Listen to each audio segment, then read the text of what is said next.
السلام علیکم ورحمۃ اللہ وبرکاتہ۔ ناظرین کرام، عیدین کی راتیں اللہ تعالیٰ کی نظر میں نہایت فضیلت رکھتی ہیں۔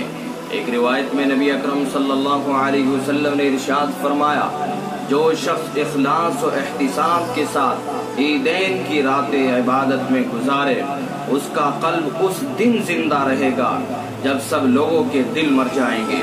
یعنی اس رات میں عبادت کرنے والے خوش نصیب حضرات میدان محشر کی سختیوں میں بے خوف اور مطمئن ہوں گے۔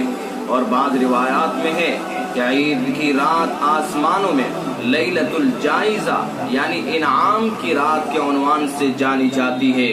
اس لیے ان راتوں کو فضول بحث و مباحثہ، سیر و تفریح اور واہی تباہی مشاغل میں گزارنے کی بجائے عبادت و طاعت میں گزارنے کی کوشش کرنی چاہیے اور اس خیر سے محروم نہیں رہنا چاہیے۔ عید کا دن دراصل اللہ تعالیٰ کی طرف سے بندوں پر رحم و کرم اور انعام کا دن ہے۔ اس دن اللہ تعالیٰ فرشتوں کے ذریعے بندوں کی مغفرت کا اعلان فرماتے ہیں۔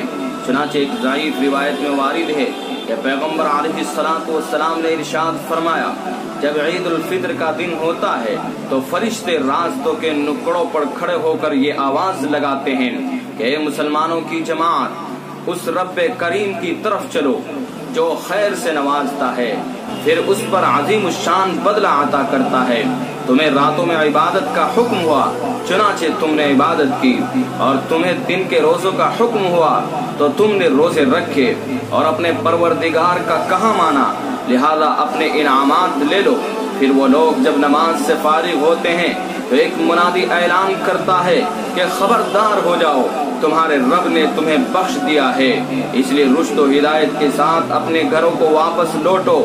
بس یہ انعام کا دن ہے اور آسمان میں اسے انعام ہی کے دن سے یاد کیا جاتا ہے۔